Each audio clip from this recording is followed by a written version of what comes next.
So again, Zoom is now connecting with Facebook.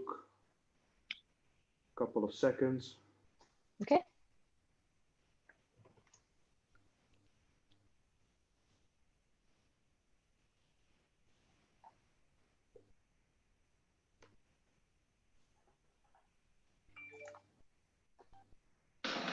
So guys, we are live on Facebook. You can start. Hallo, whisky-liefhebbers. Jock hier in het magazijn van Bresser en Timmer. En wij hebben bij ons niemand minder dan John Glaser en Celine Tattoo om ons door deze mooie avond heen te leiden. We hadden wat technisch oponthoud. Dat duurde 4 minuten. Sorry dat we te laat waren. Maar we zijn er nu. Maar eerste dingen eerst. Voordat we beginnen. Als jullie de doosjes openen. Je ziet hier een witte bij mij. Jullie hebben een zwarte. Ze zijn niet in de juiste volgorde. Dus. Nummer 1. De eerste whisky die je moet pakken. Is hedonism. Het staat op dat kleine labeltje. Dus op jouw labeltje in het, op het buisje, daar staat Compass Box Hedonism. Hedonism. Alleen de eerste denk ik naar de camera, meer niet. Alleen de eerste. Je ziet. Hedonism. Hedonism. Dat is wat je eerst moet pakken. This is number 1. Dus het staat hier in de juiste volgorde. Je ziet het hier. Hedonism, Oak Cross, Story of the Spaniard, The Great King Street, and the Glasgow Blend, and then the Peat Monster. Okay. And now I want to introduce you to a man I've known for a long time, for many years now, and he's going to show us around his blending room and tell us a little bit about how he makes his whiskey. And so, ladies and gentlemen, Mr. John Glaser. Thank you, Jock. Thank you very much. I'm also joined tonight by Celine Tattoo, you've known her for about as long as you've known me, Jock, huh? Celine's up in Edinburgh this evening at her home, and I'm here in London in our blending room, our new blending room. Good evening, everybody. I'm gonna, I'm pleased to be talking to you on the eve of the 1st of October. The 1st October being the month where we celebrate at Compass Box our 20th anniversary. It's been 20 years now, believe it or not. I find it very hard to believe, since I first started this business, since I created my first whiskey, which was hedonism, which is one of the reasons I want to start with this whiskey tonight. And I want to walk around and give you a little tour of the blending room. But before we do, I think we should have a little sip of some whiskey. I think whiskey tastings ought to begin with whiskey tasting. So here we go. Hopefully you've now, Jock's got everyone to know that we're going to start with hedonism. And hopefully you've got it in your glass right now. And go ahead and give it a swirl and give it a sniff. Admire the natural color. No caramel in our whiskeys. Picking up a big hit of vanilla. You see, I like to use big wine glasses when I enjoy whiskey. When we taste whiskey around here, we use nosing glasses. But when we drink whiskey, we like to use big glasses. And so here we go, ladies and gentlemen. Thanks for joining us tonight. Cheers. En dus, dames en heren, de eerste whisky doen in je glas. Hedonism. Jullie hebben hem in je buisje, hedonism. En dit is het flesje van hedonism. Dat is het eerste. Mocht je hem niet in het glas hebben, doe dat nou. So you're getting, like me, you're probably getting a big, the finish, the aftertaste of reminding you of vanilla, which is a result of the grain whiskeys in hedonism being aged in American oak casks. But we're going to come back to the whiskey. Right now I want to give you a little tour of this room. We are whiskey blenders. We're whiskey makers who use blending as a platform for creating what we do. To me, blending whiskey is it's a creative art. It's a platform for creativity. Years ago, you know, we looked at buying a distillery, we looked at building distilleries, and we decided not to. I decided not to in the end because it's a different business, and I admire and appreciate distillation. But what I love about what we do at Compass Box is we can take whiskeys, we can buy whiskeys, we can take whiskeys from across Scotland. Scotland, in a sense, is our distillery. And we use those to make things that are uniquely ours, that are proprietary to us. We may use whiskeys from different distilleries to create whiskeys that no single distillery can create. A creative art is what we consider what we do. So let me just give you a walk around. So we're here in London. We've been in London, based in London from the beginning, all 20 years. Down outside this room and around the corner is the office and our old blending room. And our old blending room has been turned into more of it's got a huge wooden tasting table. It's been a place more for visitors. Now, of course, there aren't many visitors these days, sadly, but the old blending room is around the corner. We took this space and we call it the new blending room about 2 years ago. It's not fancy, but it's a room where we keep it quiet. You know, the music in here, the music in the old blending room where the office is usually rock, yeah, or cool pop music and stuff like that.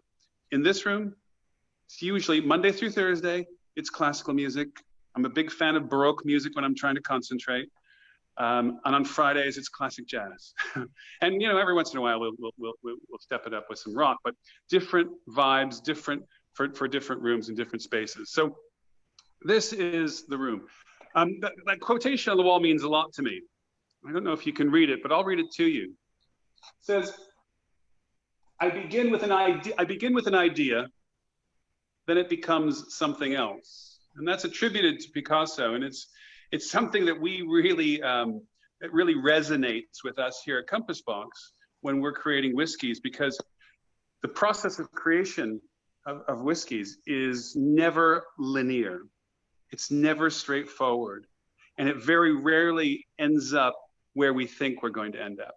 Yeah, we start with an idea, and like Picasso apparently said, we very usually end up somewhere else. But we usually, well, we always, if we end up putting it in the bottle, end up in a place where we think we've created something that's a whiskey that's compelling. And to us, what does compelling mean? To us, a whiskey that's compelling is a whiskey that calls you back to the glass, calls you back to the glass for another sip, calls you back to the bottle for another glass. The compelling whiskeys that draw you back. So you can see loads of little cask samples around here. You've got bottle line samples over here.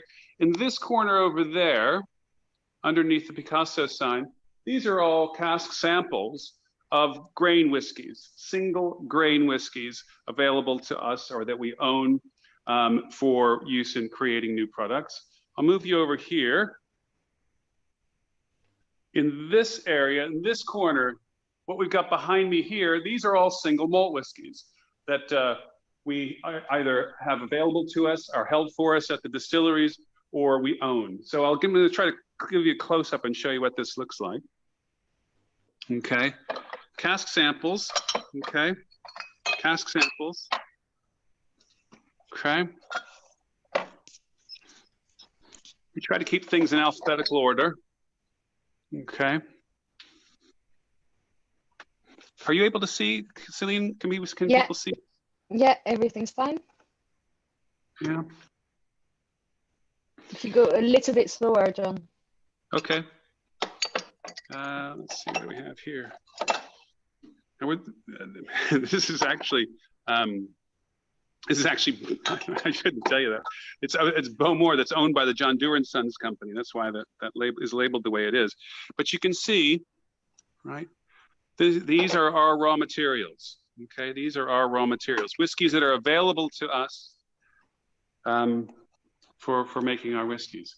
And these are our raw materials. And if you were to come in this room during the day, like today, you'd see our whiskey making team, myself, James Saxon and Jill Boyd are two whiskey makers. They manage the day-to-day of whiskey making, the assessment of cask samples as they come into our blending room here, the creation of different recipes or prototypes, as we call them, for either new products or for our core products, for the next batches of our core products.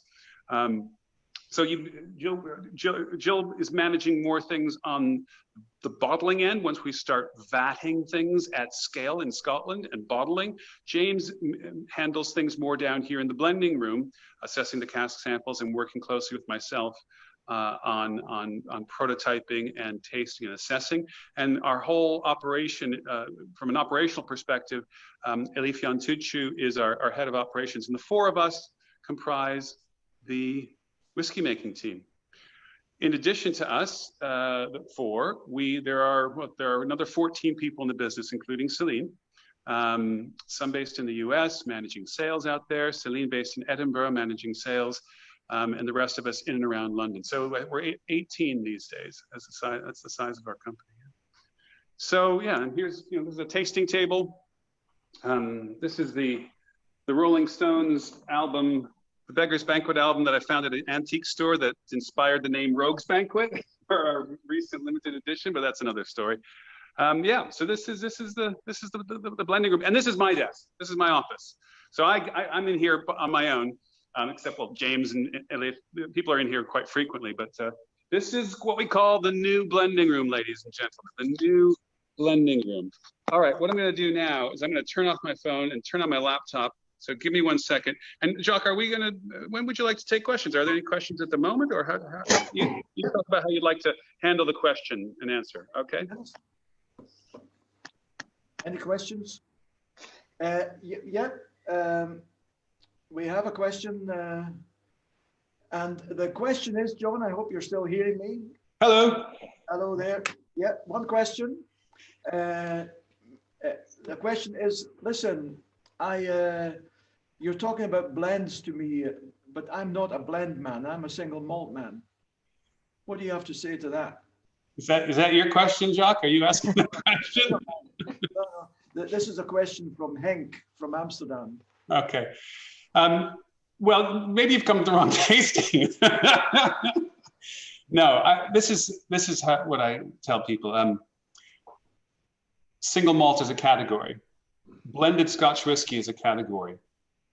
Blended malt whiskey is a category. Blended grain whiskey is a category. These are categories. Single grain whiskey. There are 5 categories in Scotch whiskey.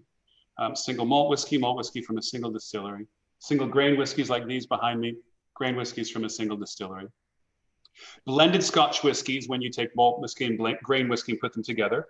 And that's what Glasgow blend is. We'll taste that tonight. Blended malt whiskey is when you take single malt whiskeys and you put them together from different distilleries. We'll taste several of those tonight, Peat Monster, for example. And single grain whiskey is grain whiskey from a single grain distillery. But when you combine single grain whiskeys, as I've been doing for 20 years, this is blended grain whiskey. So those are the 5 categories of Scotch whiskey. Okay. And what I like to say to people is, those are categories. And some people like to drink categories. So some people believe I only like single malt whiskey, and that's fine, that's okay.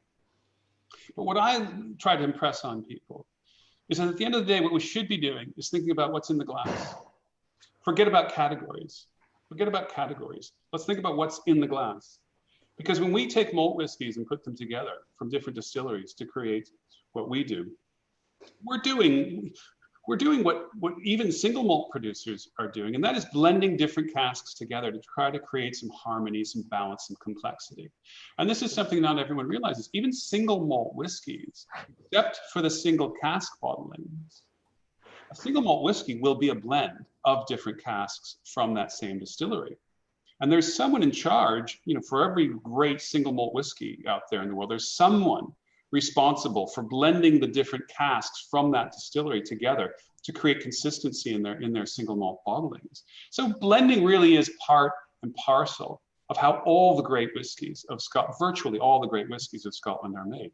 Yes, there are single cask whiskeys that are unbelievable, but there's a percentage of what's produced and bottled in Scotland every year. It's quite small. Anyway, to me, the difference between a blended malt whiskey and a single malt whiskey is there's not really very much difference. I mean, from a chemistry perspective, from a scientific perspective, they're the same thing. just one happens to come from all casks from one distillery, and a blended malt whiskey comes from casks from different distilleries. And yeah, so it's about what's in the glass. It's about what's in the glass. And once we free ourselves to thinking that way, it opens up a whole new world of potential, joy and pleasure in whiskey. Does that answer your question? I'll just tell them dat jongens, ik hoop dat jullie hem in het glas hebben. En dat jullie ook dat mooie vanilleachtige whisky kan proeven die ik nu ook kan proeven. En ook nog een klein beetje kokos. A little bit of coconut. I'm detecting, John. And I was wondering, could you show us how this whiskey is built up? How is it? Sure. So let's talk about the recipe of hedonism. And Celine, maybe you can pull that up for us? Yep. So, ladies and gentlemen, 20 years ago, I started the Compass Box with this whiskey, an earlier version of this whiskey. Hedonism was the first whiskey I bottled when I started the company. First whiskey I bottled when I started the company. Why, you might ask? Today we sell mostly malt whiskeys, Spaniard, Peat Monster, Oak Cross, Spice Tree, the limited editions, most of them are malt whiskeys. But I started with grade whiskey 20 years ago because I wanted to show people a side of Scotch whiskey that most people did not know about. Now, not all grain whiskeys are great, are interesting. Not all malt whiskeys are interesting. But when grain whiskey from Scotland is aged in very good quality American oak casks, it can be luscious and sweet and soft on the palate and beautiful to drink. So we'll pull up the recipe here. What hedonism is it is a combination, a blend of grain whiskeys on the younger side, and it could be anywhere from 12 to 15, 16, and whiskeys on the older side, 20 to 25 years old typically. And you get fruity character from the younger whiskeys and depth and sweetness and richness from the older whiskeys.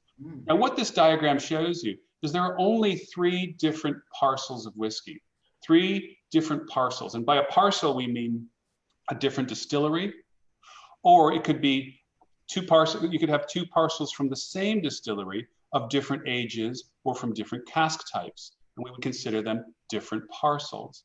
Within each of these 3 parcels, there were several casks. But I think the total number of casks for the batch we're drinking here, the 2019 A batch, I think the total number of casks in this particular batch was in the neighborhood of 20 or 25 or something like that.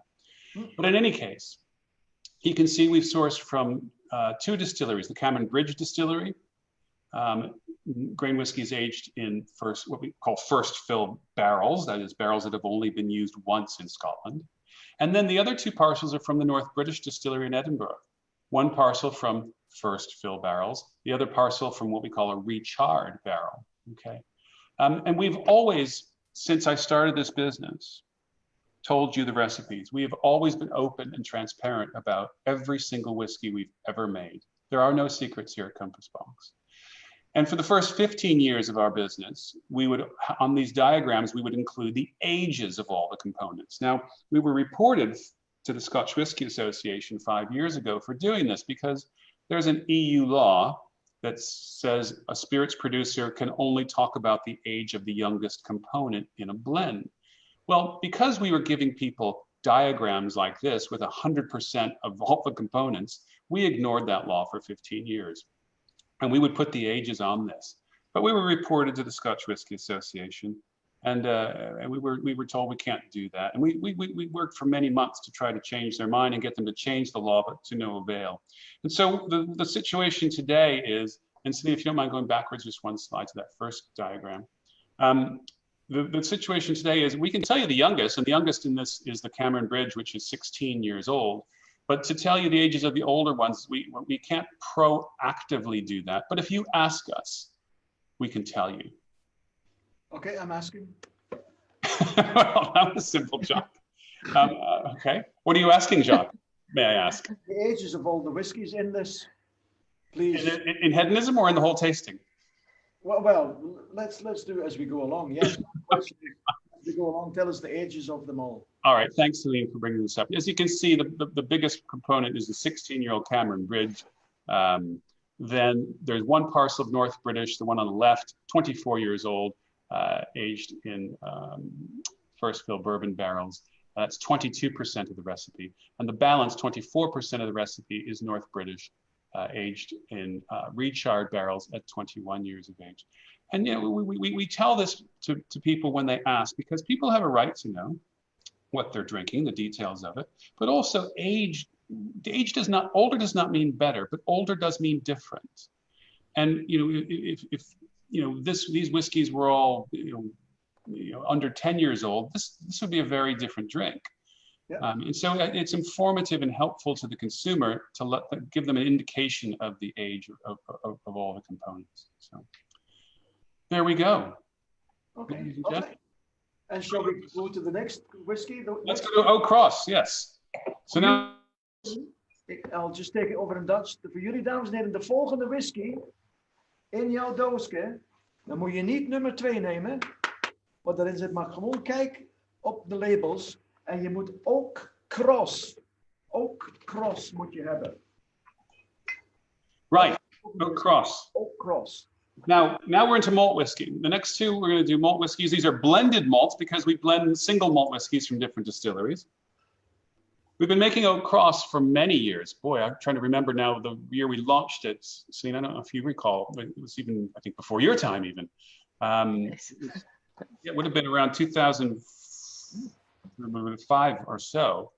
But this is a malt whiskey. This has always been kind of a, I call it a sleeper in our range. The one that doesn't, it's not a whiskey that's show-off whiskey. It's not a big whiskey.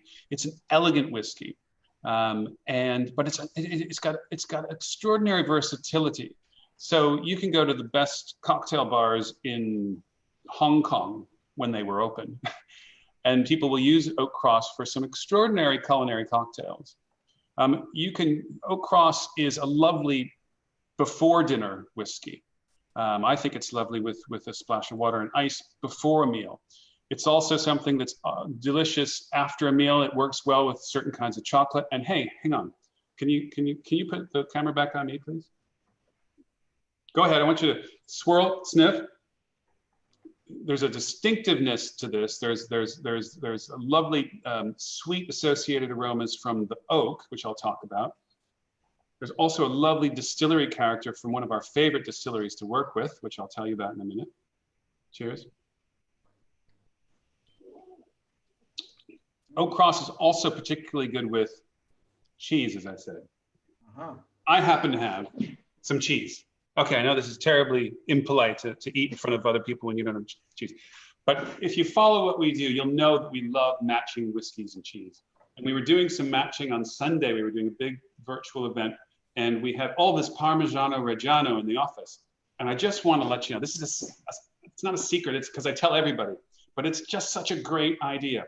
Parmigiano Reggiano. I know the Netherlands is a cheese producing country, and you've got extraordinary cheeses. So I want you to use your own cheeses to figure out what great matches, what matches really well with your favorite whiskey, what kind of cheese. But I love Parmigiano Reggiano and hedonism or Oak Cross. Okay. And what I love to do is just have a sip of the whiskey, as I just did, take a little bite of the cheese, and you go back to the whiskey. And what happens is suddenly the flavors of both the whiskey and the cheese are amplified. The flavors are amplified. You get this creaminess in the cheese that you weren't noticing it before. You get this lovely vanilla character amplified from the whiskey. I tell you, ladies and gentlemen, whiskey and cheese, it's such joy to be had. It's so much easier, I contend, than matching wine with cheese. Anyway, back to, should we go talk about the recipe of Oak Cross, yeah? Okay. Oh, I'm getting apple now that I wasn't getting before the cheese. I'm getting apple. It's almost reminding me of Calvados, but apple character. Lovely. Cheese and whiskey, cheese and whiskey. Right, so we'll go to recipe. There's the bottle. Lovely pale blue. Oh, I guess there's a bit of a delay on the recipe. I'm not seeing it on my screen yet, Celine, but I'm sure it's coming. But I'll tell you, I can tell you what the recipe is while we're waiting for it. It's basically 3 components. Again, there's malt whiskey in Oak Cross, primarily, here we go, from the Klein-Leach distillery. 47% of this particular batch is from the Klein-Leach distillery, as you can see, that big section. Aged in first fill American oak barrels. And you get this lovely, distinctive, fruity, waxy Klein-Leach character, which we love. We love this distillery so much. We've also got some whiskey, malt whiskey from the Dalyoun distillery, which contributes a bit of a sort of a meaty character, which gives a little bit more weight and oomph to this whiskey. And then the balance, the 39%, is malt whiskeys, a blend of single malts that we have finished in French oak, new French oak. It's the kind of casks that we created when for our spice tree product. We use these with several different whiskeys. So we take our coopers in Scotland, we'll put new French oak, French oak made for winemakers. We bring it to Scotland, heavily toasted French oak. We put it on the ends of our barrels and we finish aged whiskey. And so what you end up with after a year or a year and a half for Oak Cross is you get this malt whiskey with this lovely deep vanilla character, toasty character. And it just, that in combination with the malt whiskeys from the Klein-Leach and Dalyoun distilleries gives you this lovely, elegant, sweet malt whiskey that you can have before a meal, you can have after a meal, you can have between meals, you can do it any way you like. It's really quite versatile. Yeah, it's a beautiful, soft and easily drinkable whiskey, very quaffable. Yeah. I'll just say in Dutch, jongens, mochten jullie een vraag hebben hier over deze diagram. Je ziet een diagram op je scherm nou, waarbij de opbouw van deze whisky uitgedrukt wordt. Het kan zijn dat u dat niet begrijpt. Als dat zo is, stel alsjeblieft een vraag over. En wij zullen John deze vraag stellen en hij geeft daar een duidelijk antwoord over. Dus je ziet ook dat de meerderheid is Klein-Leach. We hebben een vraag. Ja, er komt een vraag binnen van Dennis Hendricks. En die vraagt eigenlijk aan John van als hij nou whisky maakt, denkt hij dan aan de consument? Of is het gewoon wat in hem opkomt? Wat is leidend daarin? Okay. Oh yeah, we have a question from another Dennis Hendricks, and he's asking you, John, what is leading you when you make a whiskey? Are you just doing what you think and what you feel and what comes up into you? Or is the consumer the leading element in how you make a whiskey? Well, first I have to say, I hope this is the Dennis Hendricks, yes, whom I know and love and haven't seen in many years. Yeah, that's him. Yeah, yes. Hello, Dennis Hendricks. So nice to hear from you. I'm so stunned by it being you, Dennis, that I forgot the question already. The question was, when you're making a whiskey, what is the driving force which leads you into that whiskey? Are you thinking of what really pleases yourself, or are you really placing yourself in the shoes of the consumer? Right. Okay. Yeah. Really good question. I will be open, as I always try to be. We make whiskeys. I make whiskeys, and we as a team make whiskeys that we love. We make whiskeys that we love. And, you know, what we talk these days about when we're creating a new whiskey, we might have a basic idea for the style: heavy peated, lightly peated, unpeated, the American oak, sherry oak. We might have a basic idea for a style. But then what we're trying to do, we talk about following the deliciousness. Following the deliciousness. Ultimately, what we're trying to do is create a whiskey, whatever style it might be, that has this deliciousness. I was talking earlier about this compelling character. That's what we're going for. And when we think we come upon a style, regardless of the style of the whiskey, but if it exhibits what we think is a deliciousness that brings you back to the glass, we want to bring it to the world. So it's really more about things that we love and like and find delicious, rather than, you know, thinking, oh, well, people like, you know, Irish whiskey, so maybe we should try to make something in an Irish style. Or people like bourbon, so we should try to, it's really more what we love. Okay. Follow that delicious. And Thank you, Dennis. we had a question about the alcohol percentages. The first two are 43%. Yes. De eerste twee, dames en heren, zijn 43%. Ik hoop niet dat ik aan het liegen ben. Nee, 43%. En dan gaan we naar, we'll go to the next one, John, if that's all right. Yeah, next whiskey is called The Story of the Spaniard. Ja, de volgende, dames en heren, in jouw doosje, niet gewoon gelijk de derde pakken en doosje, maar kijk naar de label. En wat je nodig hebt nou is The Story of the Spaniard. Dus een whisky die heet The Story of the Spaniard. En jullie hebben dit niet, maar ik kom even dichtbij dat je het kan zien. We hebben heel veel licht, maar dit is de label, The Story of the Spaniard. Thank you, Celine. So The Story of the Spaniard, this is a whiskey we just created just 2 years ago. It's pretty new for us. And it's the first whiskey in what we call our core range of whiskeys that is based on malt whiskeys aged in sherry casks, Spanish wine casks. This is something that took us, you know, a better part of a year to create and to finalize. What we did is we started by buying and tasting a dozen or more heavy sherried whiskeys, you know, in approximately this price range. And we tasted them for months, blind, totally blind, dark glasses, totally blind, to find out what we really liked that was out there. And not so much just what we liked, but why we liked it. And then we started working with that. And what our intent was, a dozen or more, was not to create something that was a big sherry bomb, but something where sherry aged malt whiskeys are the driver of the character of the style, but that there are other elements that bring interest, flavor interest, and complexity to the whiskey.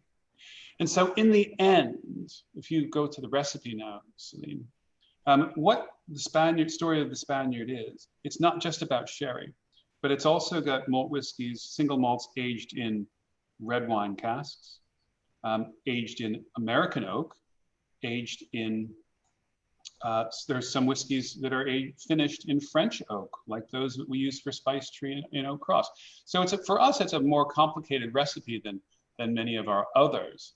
And what I also want to point out is we put batch codes on this so that you can go to the website and see which batch you have, because a lot of the whiskeys we're using, the components, the parcels here, some of them are kind of hard to find and hard to get consistency of. And while we're always staying true to this style, there will be slight variances batch to batch. And so we want you to be aware of that. So the batch we're talking about tonight is 2019A, and it's on the back label. And you've got malt whiskeys here about,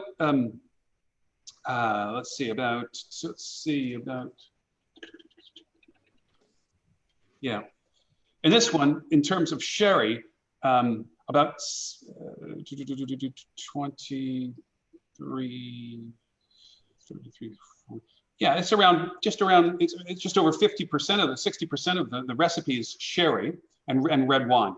Okay, about 20% of it's red wine, about 40% sherry. The percentages are up there. But then there's a significant proportion, around 15, 16% finished in French oak. About 10, 12% will be from American oak casks. And so what we get this layering of different flavors. And it's not just about the sherry. It's not just about the sherry. You get more interesting fruit character, we think, by blending in whiskeys from different cask types, like the French oak, like the red wine cask. I must say, I really love this one. It's I'm very, very fond of sherried whiskies, and it's different from the sherry bombs that you get. It's so nice and fruity. And that was the idea, Jock. And again, you know, this comes back to why we love to blend. Because what we were able to do, we weren't just constrained by the whiskeys in one distillery and the sherry cask-aged whiskeys and the various whiskeys. We could draw on whiskeys from different distilleries in different cask types to bring different layers of flavor. You know, I'm a wine lover, and when I left university, before I got into the world of whiskey, I wanted to be a winemaker. And so I worked in the wine business for years. And you know, when you think about it, and I know a lot of you out there will be wine lovers as well. And I worked in Burgundy for a couple of years and a couple harvests, and I love the wines of Burgundy. And people think, oh, Burgundy, red Burgundy, it's all Pinot Noir. That's really straightforward. There's no blending. Well, okay, hang on. And then they think, oh, there's single vineyards, so there's no blending. It's just, but what people don't realize is even in a place like Burgundy, where they're making, when they're bottling Pinot Noir or Chardonnay, even from a single vineyard, the best producers will be taking the barrels from that single vineyard, yeah, and they'll be grading them, and they'll be differentiating them, because even from that vineyard, you think of that hill, you know, the barrels that come from grapes on the bottom of that hill will have a slightly different Pinot Noir character than the grapes that come from the top of that hill. So the better producers in Burgundy are always blending. And they might, I was Felton Road, the great New Zealand producer. I was listening to the owner talk the other night about his wines. You know, their single vineyard wines, they want to have a specific character for that single vineyard. And so they're going to blend to get it. They blend from the upper and the lower, and then they'll have things that don't represent that character at all, and they'll use those in other products. That's exactly what we're doing. That's exactly what we're doing. We're just, you know, our single vineyard is a country called Scotland. Yeah. I'll try and condense this into Dutch a little bit, John, for anyone that didn't quite catch it.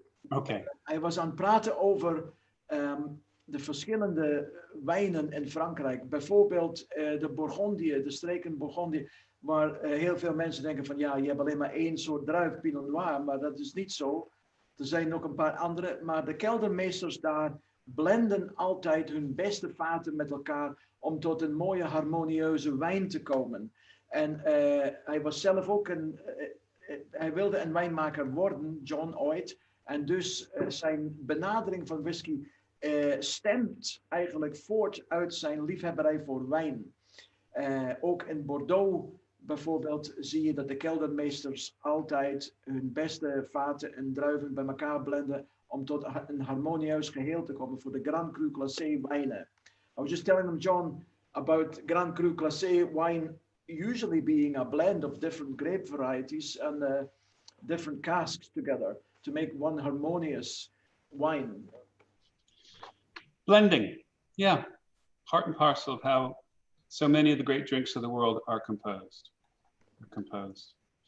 Yeah. Dus dames en heren, 43% weer. Yeah, you know, I was in Calvados, in Normandy, a couple of years ago, 2 years ago now, when we made our limited edition Affinity, which was blending primarily sherry cask-aged whiskeys, French oak-aged whiskeys with Calvados.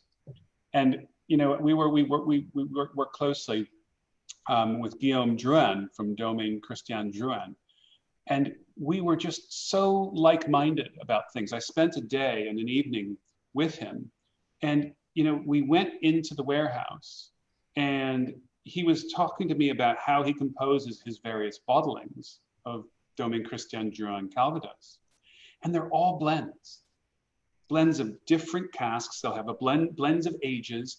I mean, he's composing blends in the same way we're composing blends. It's just that he's drawing everything from under one distillery roof, and we're drawing from different distilleries. So very like-minded.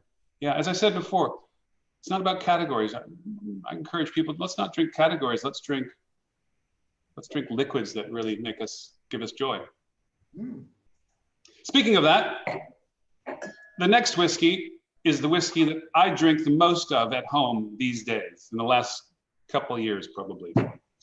This, if you go, yeah, if you were to go through my recycling every week, when the bin man comes by and you counted the bottles, you'd see over the course of a year more of these than anything else.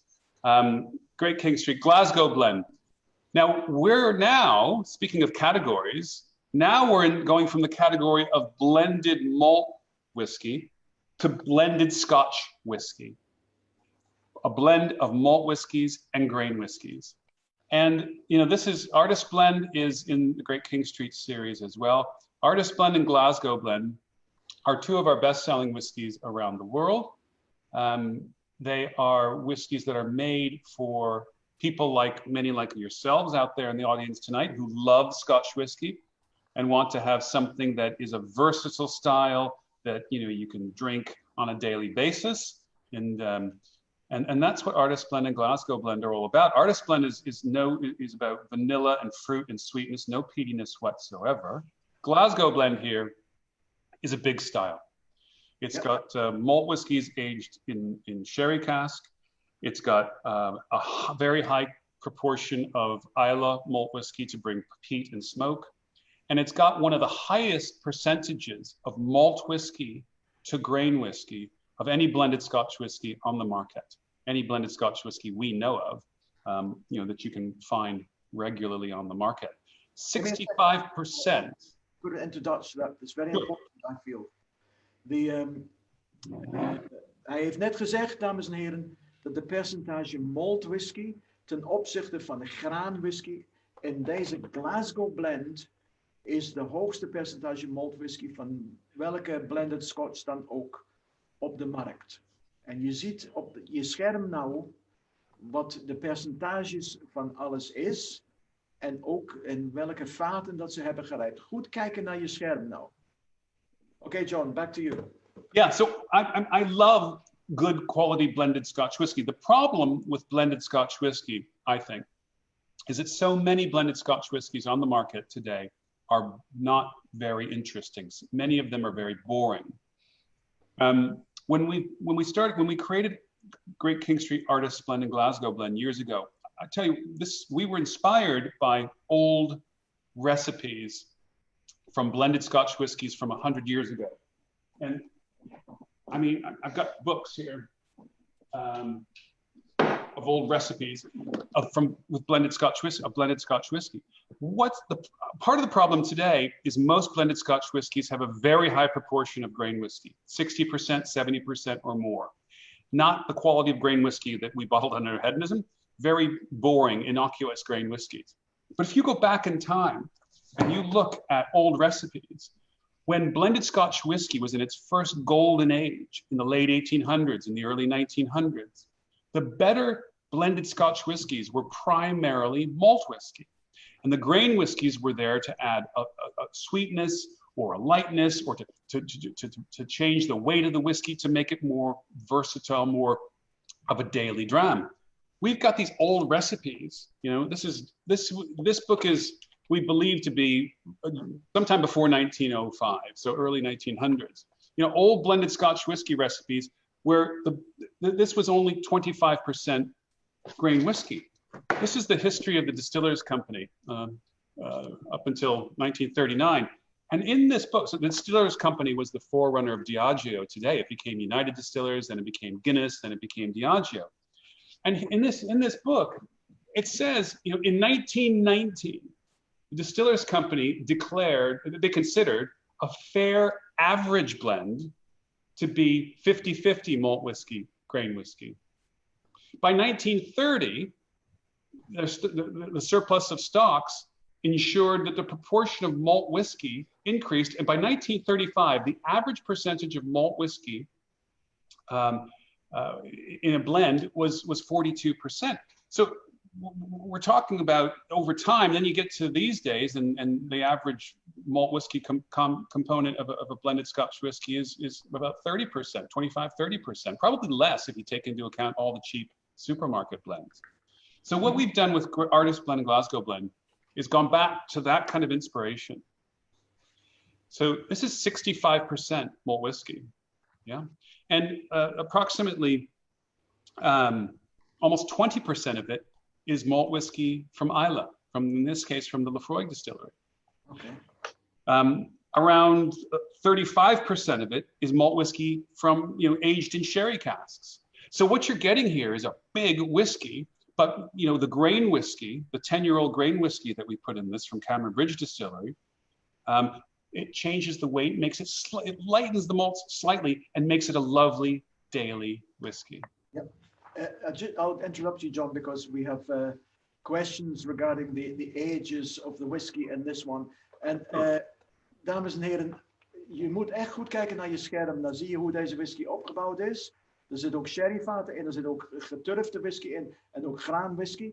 En ik ga John nu vragen naar de leeftijden wat in deze whisky zit. Deze Glasgow blend. So John, please tell us about the ages of the whiskies in this blend. Yeah, well, since you've asked, we can do that. So I'll start with the key flavor driver here, I argue, is the malt whiskey from a distillery that the owners would prefer we not mention it, but you can figure it out. It's roughly in the town of Aberlour, but it's not Aberlour Distillery. It's high on a hill, just up the way from the Craigellachie Hotel, and that's all I can tell you. Okay. In any case, it's 10 years old, and it's aged in what Oloroso sherry butts. 18% of the recipe is from the Lefroy Distillery. It's 8 years old, which is a lovely age for that whiskey, I believe. 3% of this is French oak finished malt whiskies in the neighborhood of 10 years old. There is 10% of the recipe comes from the Kleinleach Distillery from American oak barrels at 9 years old. And the grain whiskies here from the Cameron Bridge Distillery, 35% of the recipe at 10 years old. Okay. And so we're saying that only 35% is grain, huh? Only 35% is grain, yeah. Dames en heren, 65% van deze whisky is malt whisky. Malt whisky, hè? En de rest is graan whisky. Ja. En hij heeft net de leeftijden met jullie gedeeld. Wat eigenlijk niet mag tenzij het gevraagd wordt. Maar ik heb het gevraagd. Dus, en ik werk niet bij Campus Box. Dus ik mag dat vragen en ze mogen het mij vertellen. So I asked the question that you were allowed to tell me the answer. Go. Glaswegian, right? Why Glasgow blend? Why the name? Yes, yes. That's the question. Because of this book, Whiskey by Aeneas MacDonald, published in 1930. And in this, it's a classic whiskey book that every whiskey lover should have.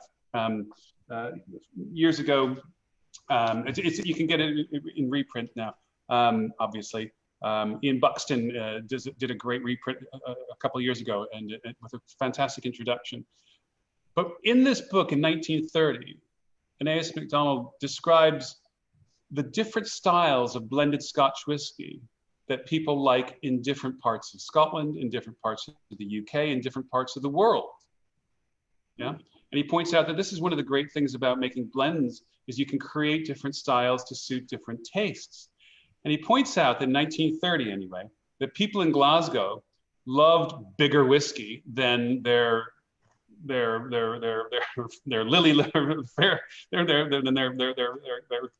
friends over in Edinburgh or down in London where they liked lighter whiskeys. Yes.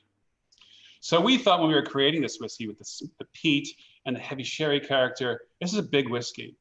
And so let's call it Glasgow Blend in honor of the Glaswegians and their historical love of big whiskey.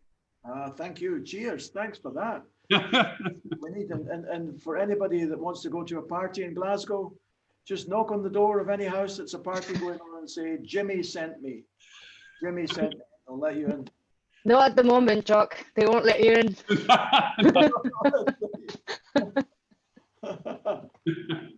Right. Once we get the COVID under control. We've got one more whiskey, folks. We've got one more whiskey after we move on from Glasgow. Any other questions on Glasgow Blend, or should we move to the next one, Jock? Dennis, looking at you. Any questions about the Glasgow Blend? No. Wij gaan nu, dames en heren, naar The Peat Monster. The Peat Monster. Right. The Peat Monster? Yes, Peat Monster.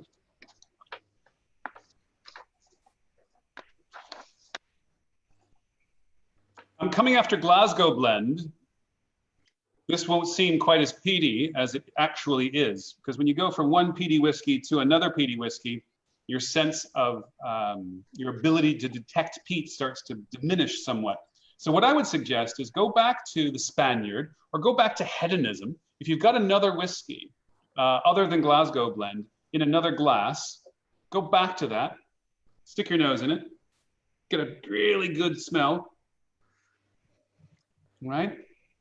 Then go to the peat monster. Oh, yeah. And the peat will be much more obvious. Yeah. Anthracite, coal. Yeah. Coal, yeah, yeah.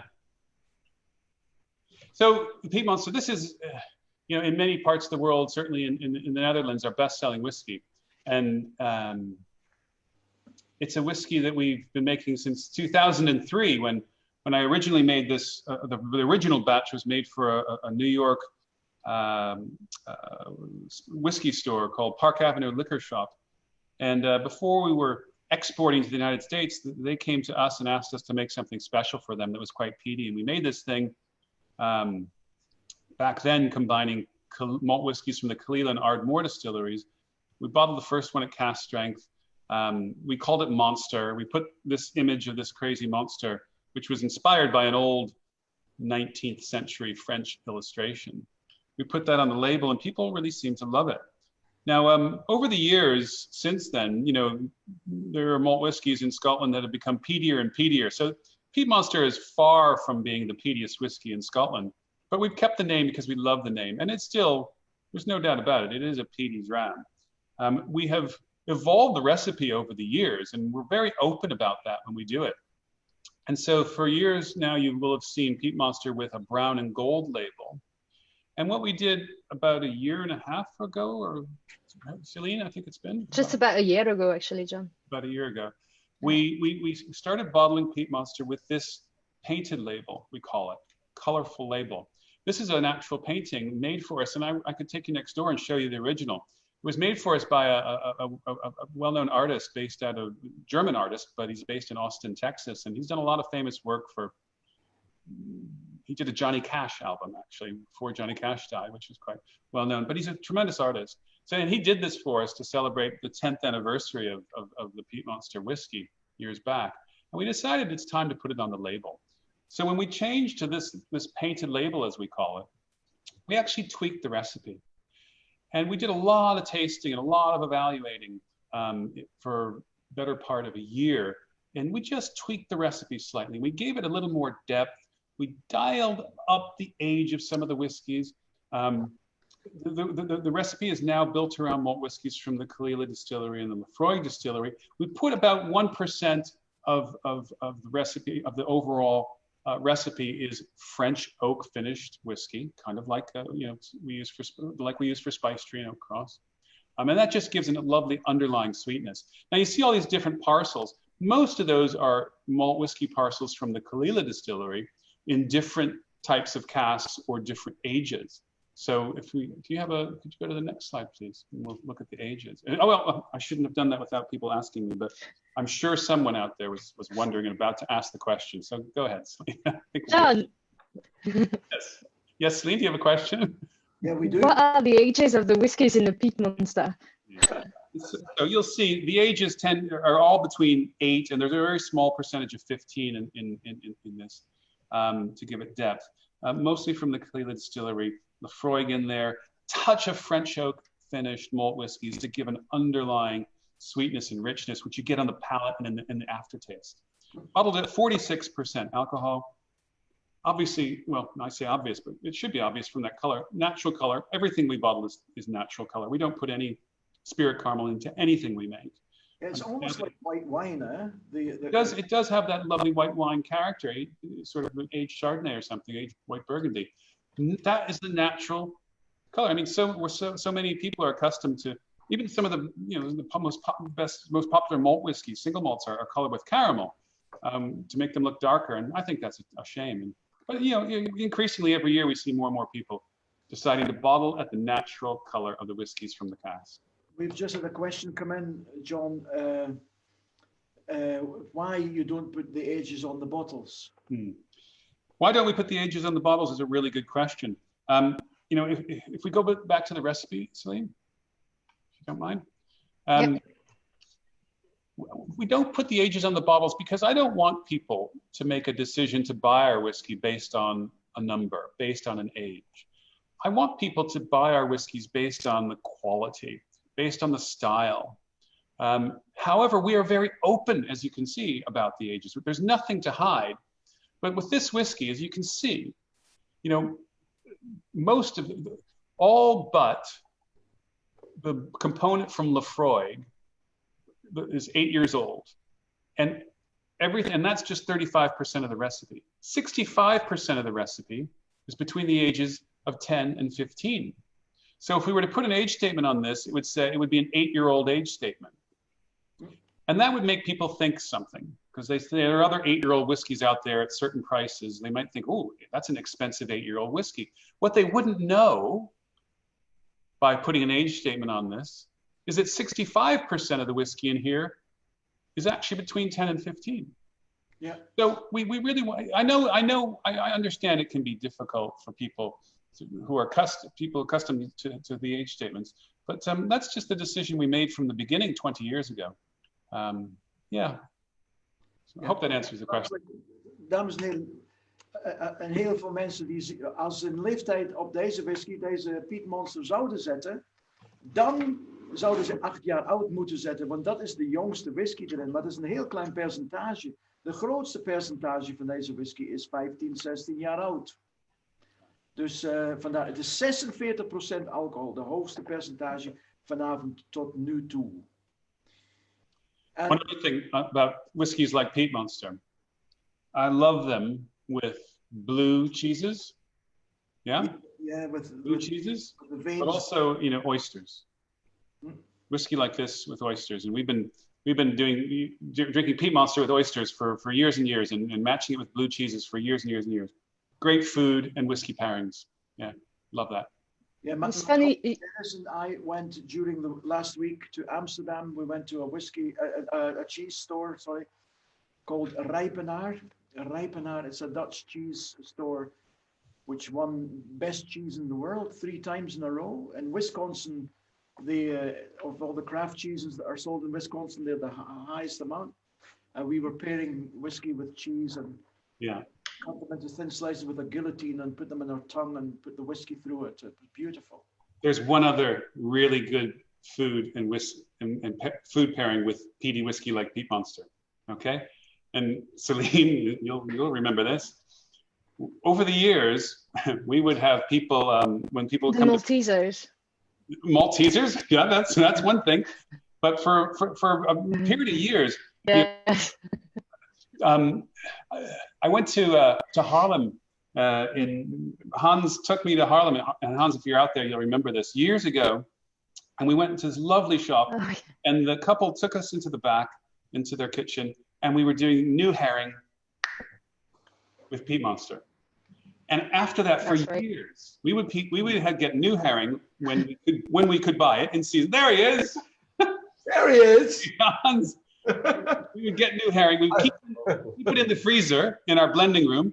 And when we would have visitors who were very daring, very bold, we would serve new herring with Peat Monster. The new herring, Peat Monster, fantastic combination. No onions, eh? No onions. Sometimes we would do the onions. Sometimes we would do the onions. Yeah. Okay. Right, Hans? Absolutely. Love it. Okay. I don't tell that story very often because not many audiences can appreciate it. Sorry, I have a question about something that no one's tasting. Niemand gaat dit proeven vanavond, maar het is wel beschikbaar. No one's tasting this one, but we do have your new, it's a limited edition of the Peat Monster called Arcana. Now tell us the difference between this and the regular Peat Monster.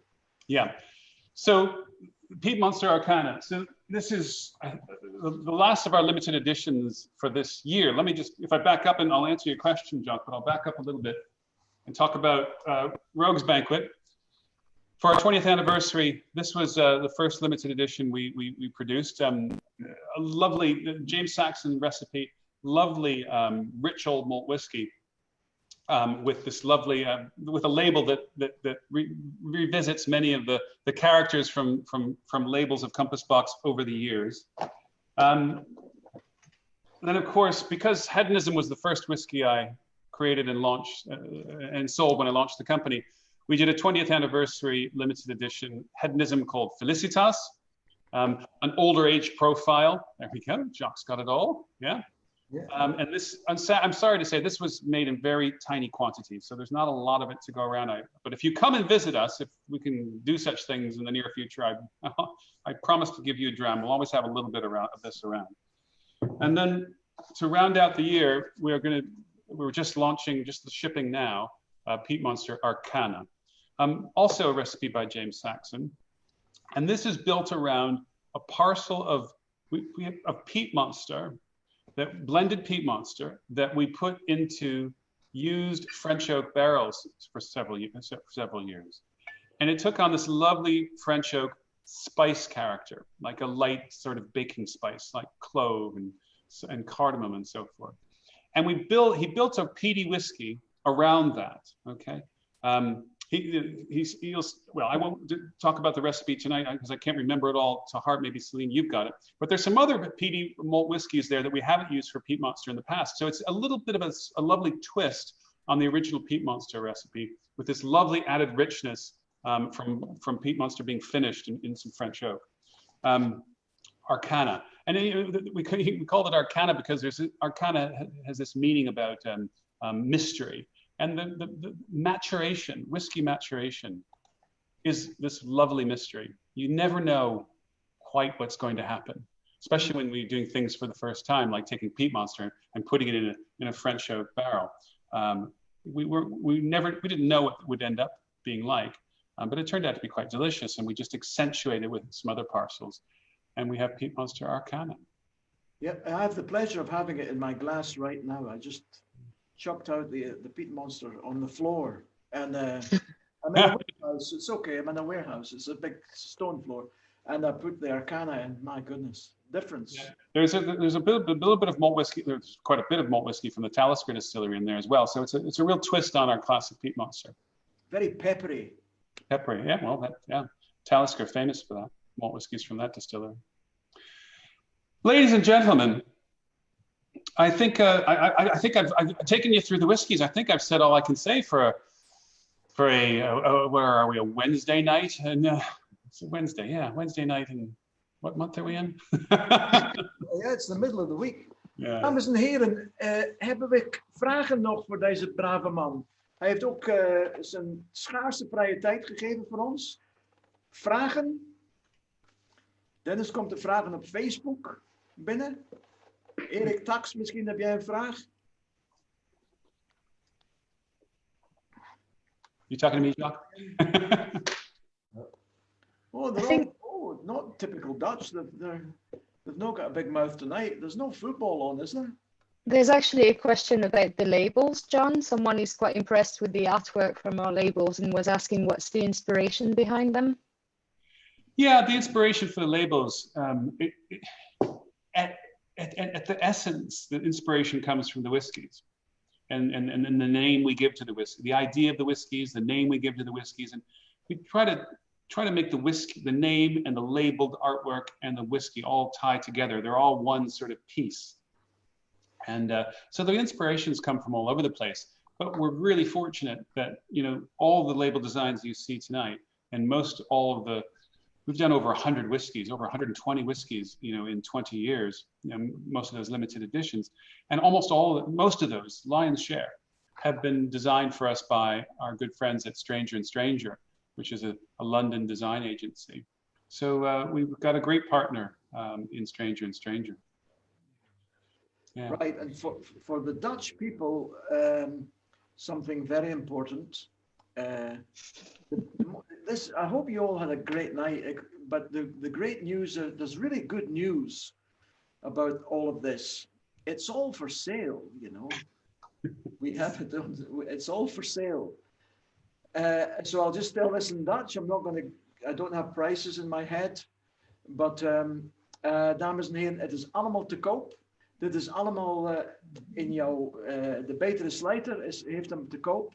Heeft de betere slijter het niet, dan zeg tegen de betere slijter, hey, je noemt jezelf de betere slijter, waarom heb je dat niet? ga maar naar presentatie.nl en bestel dat voor mij. Ik heb het nodig. Ik wil dat hebben. Ik heb het met John Glaser geproefd en ik vind het geweldig. Bestel het voor mij en haal het in de winkel en haal hem af. Het is allemaal te koop. En ik kan jullie wel één ding vertellen. Het is niet de hoofdprijs, deze whisky. Het is echt top whisky. Je hebt gezien, er zijn ook heel oud gerijpte whiskies.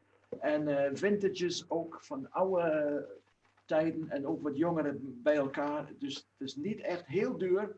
We had a question about prices, John, but I'm afraid I'm not at liberty to give that. Okay. Every shop will have a different margin, but well, Jock, can I just like to say a few things before we wind up for the evening. 20 years of Compass Box, and for almost every single one of those 20 years, Bresser and Timmer, Hans and Auke, your company, you've been with us. And I just want to say thank you to Bresser and Timmer for just about 20 years. One of our very first distributors around the world. Hans showed up in my office, my very first office, in the very early days. And yeah, what a great partnership, Hans. Thank you so much. Yeah, well, John, it's been a hell of a ride, my friend. It has been a great ride. And it's not over. It's not over. No, it's not over by far.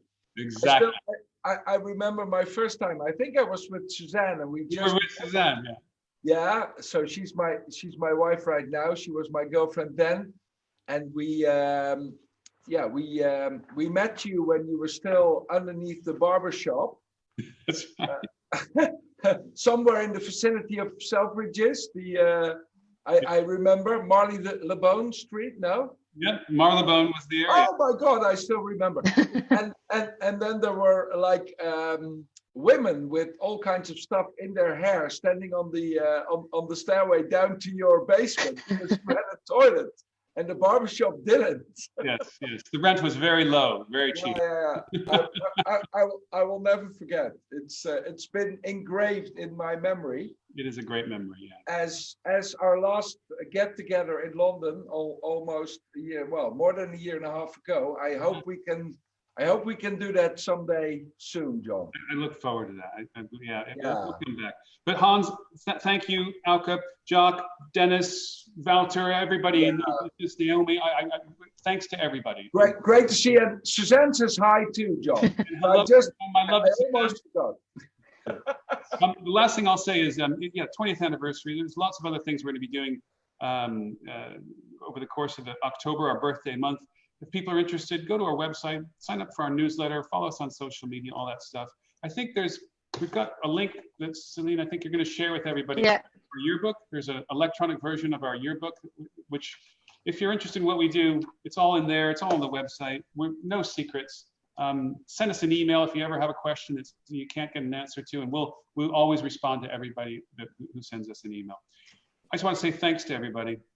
Jock, as always, a fantastic host. I love working with you, and I look forward to doing it many times in the future. Celine, thank you for being with us tonight and helping out. And I love the hairdress, the hair thing on top of your head. It's beautiful. Thank you. En dames en heren, hij heeft net iets gezegd over hun jaarboek. Hè? Er komt een link online over het jaarboek van Compass Box. Dat is gratis en voor niks. Je kan gewoon een e-mail sturen en ze sturen jou dat jaarboek toe. Het is wel echt de moeite waard om te hebben. Het is een heel mooi leuk hebben ding en een soort magazine. Celine gaat zo meteen een link online zetten waar je dat kan bestellen. And now, thanks again for everything, guys. It was absolutely wonderful, and we've really enjoyed it. And we saw lots of really nice responses. Not so much questions as people just thanking us and saying, "Great whiskey, good tasting. Thanks for the information." Lots of people responding very, very encouragingly to us. And so voor jullie, de kijkers, hartelijk bedankt voor het kijken en voor iedereen thuis. En hartelijk bedankt en tot de volgende keer. Until next time, we always say here in Holland, proost. So the Dutch word for cheers, like in Scotland, is Sláinte. In Holland, it's proost. And so, with a nice hedonism in the glass, dames en heren, Proost. Tot de Proost. volgende keer. En niet vergeten, op YouTube kan je terugkijken. Hè? Ajus. Cheers all. Thanks, Jock. Cheers. Take care, everyone. Bye dan nu.